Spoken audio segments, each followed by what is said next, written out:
Hey everybody, Economic Ninja here. I have got a special treat for you today. I'm here with the host of Sage News. If you haven't seen him on YouTube, please go check him out. His channel is called Sage News. And the reason why I have him on today is because we have been talking about the trucking industry a lot as far as the supply chain goes and how vital the trucking industry is to the supply chain. You remember the supply chain has multiple aspects to it: rail, ship, and land. And this gentleman, I'm going to keep calling you Sage, right? Unless we have another name you want to call you. Sage work. You are a freight broker, right? You are a truck driver, and now you own a freight company, or you're a freight broker. Correct. I started out back when I was 21 and got my CDL as a truck driver, drove over the road, and then did some time in the Coast Guard, left the Coast Guard and went back into trucking, and then went into brokerage and then opened up my own brokerage. And I've been a broker for about 15 years. Awesome. Well, thanks for your service first off. And it's pretty neat because on the Coast Guard, you get to see a whole different type of shipping, I guess, going on. Exactly. So you got logistics nailed, right? Pretty much. I've been all around it, all the way, even my father. So basically, I've been in the industry for a long time, over probably about 20 years altogether. Nice. So let's talk about shipping. So obviously, to say that we've had problems with the freight industry lately is an understatement. What are some things that you're seeing right now that are really truly affecting getting goods from the boat or from the rail to the store? Well, we got a lot of issues. One of the issues is the amount of volume that's hammering our ports. So the ports themselves are backed up. Your average port time would be, which a lot of people talk about, would be a ship would be there like maybe 1 to 3 ships at the max, might be at anchor in a bad situation. Now I think I counted this morning, I believe it was 46 at anchor this morning when I counted. That's a lot. Some of them have been there since I think the first, and they're still waiting to get unloaded. So all that freight coming in causes a huge backup at the ports alone first. Yeah. Now you have a shortage of truck drivers, various reasons. We had the hazmat situation with some of the truck drivers, which they can kind of look into, but the government said, hey, we're just going to pull your hazmat situation because of certain things. I'm not, they can kind of look it up and see what that was. And then you also had unemployment and loans that some of the drivers basically took off with some of the loans. So freight normally is consistent, right? We have a nice consistent flow of freight and ships coming in. We can keep up with it. When you have a massive amount of ships hammering that port, it becomes very difficult for the truck drivers to keep up with that, which is just causing a roller coaster of, freight coming in, and we don't have the truck drivers to keep up with that because of the amount of volume coming in at one time. Yeah. And which is everybody's like, oh, there's a driver shortage, There is a driver shortage because of decisions, but it's also that high. It's kind of two-pronged, right? You got a huge amount of volume with not enough drivers. Yep. But if we were normal, we would have maybe just an elevated one. But because of that volume impact, that's causing a huge shortage of drivers technically because of that volume. So that's good to know. So we know the story about the shipping container costs going from $3,000 to $30,000, which is just astronomical. Right. That's one aspect of it. Are you seeing any price increases in the cost of getting that container from the truck, actually on the shipping side, on the freight side, land-based side?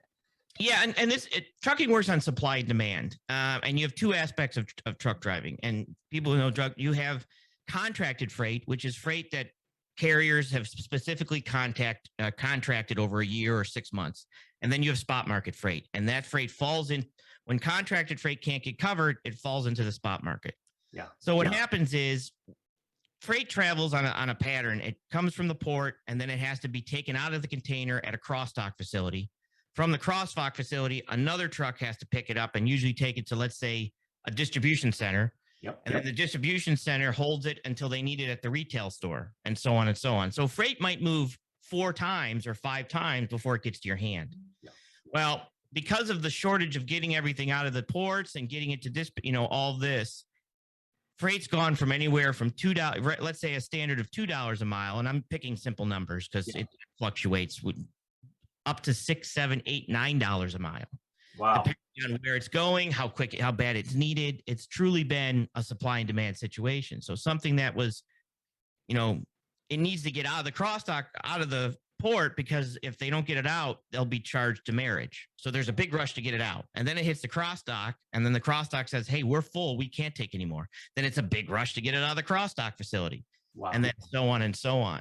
So every time that rush comes up, at some point, customers are just like, I got to get it out of there or I'm going to be charged detention. And then they weigh the option of how much detention is compared to how much the freight's going to cost. And they got to get it moving.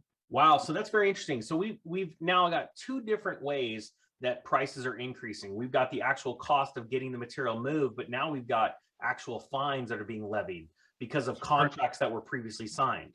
So, correct. So now, in your opinion, when did that price go from, let's say you were saying $2 to the $5-6 range? When did you start seeing that price start to really take off? Well, well, obviously when it hit, the thing hit that we can't, talk about, everything dropped, right? Yep. Then it started to peak up when we needed emergency supplies, when we were essential drivers and stuff like that. Okay.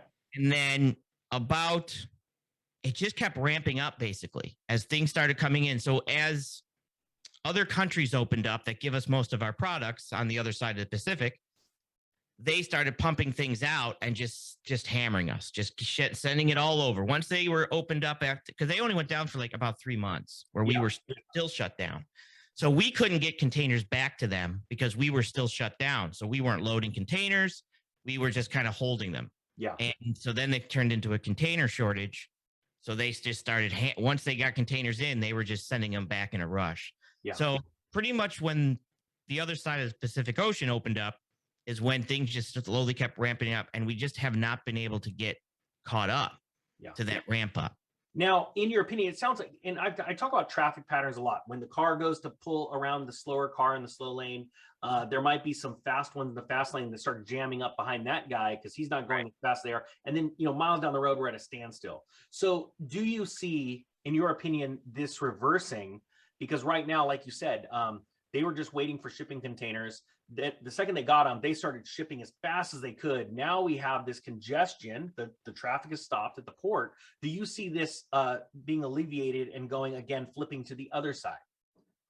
Well, the issue is that even though we're jammed up, we still need goods. We're still short on a lot of goods. Yep. So we'd have to stop spending. Or what I am seeing now is, even with my customers, a couple things are happening. Customers are either they don't have the material to build things, so they stop doing projects. So if let's say I was shipping fiberglass tanks or generators or power stations, they don't have the items to finish their job, so they can't ship it out to get it to the project site, to get it installed.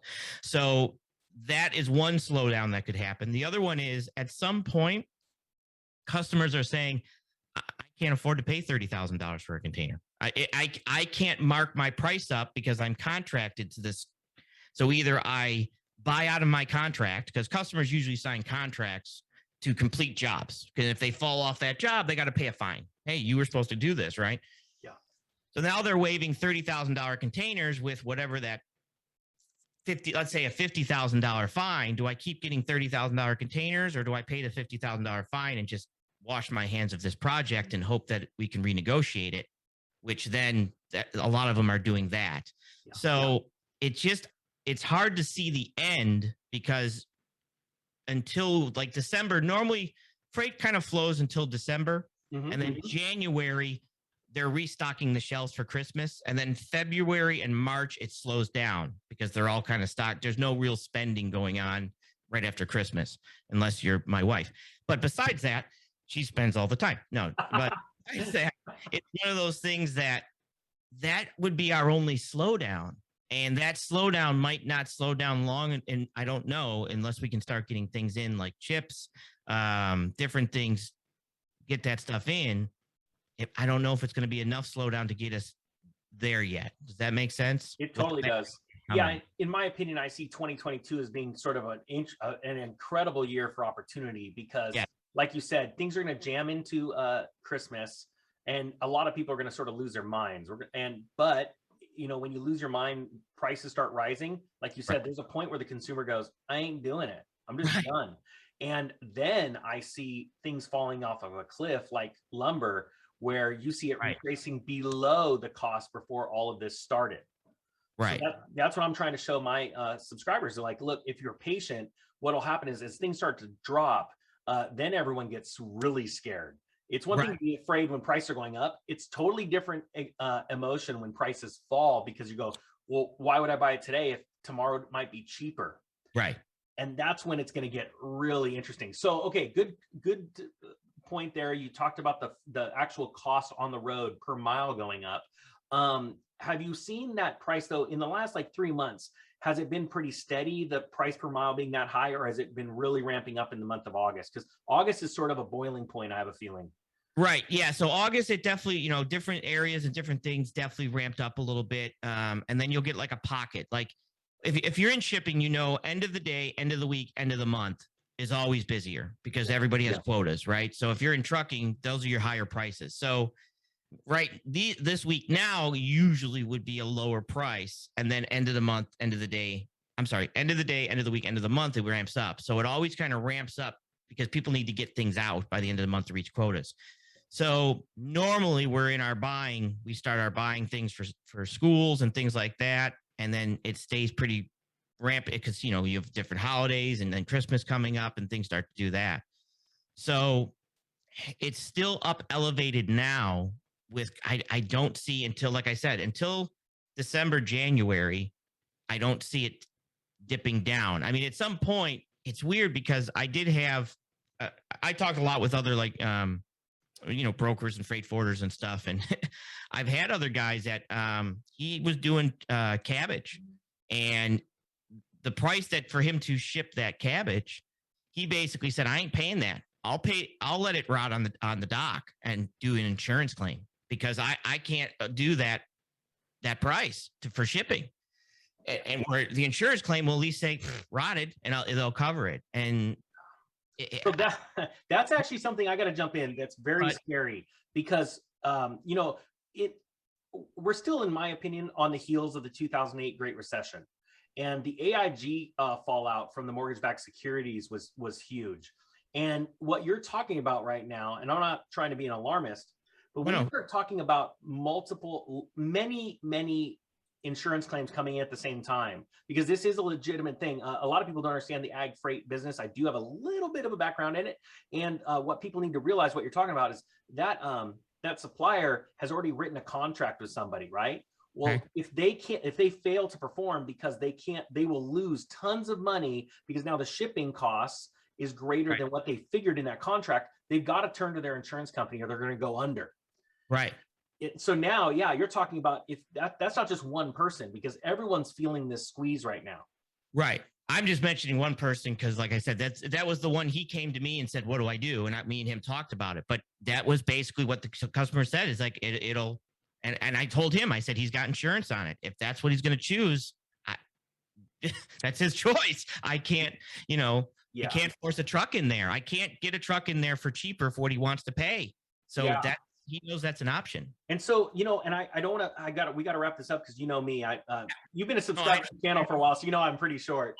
Absolutely. Yeah. And so, that actually brings a good warning, because what you're talking about right now, won't see that cabbage wasn't. Let me give you an example. When did you have the conversation with that person about the cabbage? If you have an idea what week it was.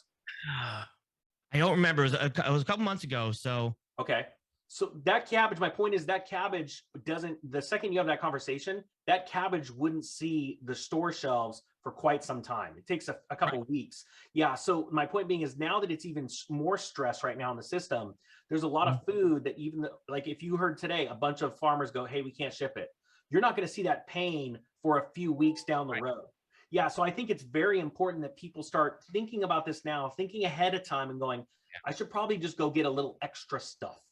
Right. Because absolutely. Yeah. Like canned goods right now, I tell people all the time, there might be a time where fresh produce might be hard to get because of a bottleneck in the system. Right. And that they're doing the same thing. They're going to write it off because they can't afford the ship. That they weigh it, the shipping versus the insurance. Exactly. You have insurance. Exactly. So let's do this. Let's leave it on this because I want to give our subscribers something to mull over, ask questions. I know you'll probably be looking in the comments section. How can we talked about your channel, Sage News, SAGE News. How else can they find you?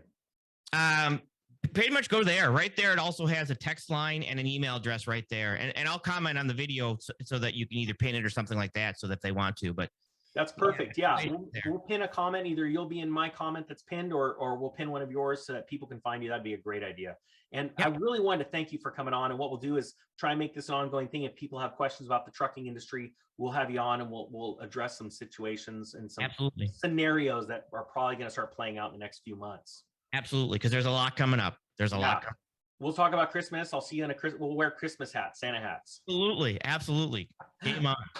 All right, man. Well, thank you so much. I really appreciate it, guys. With that being said, everybody, the Economic Ninja is out.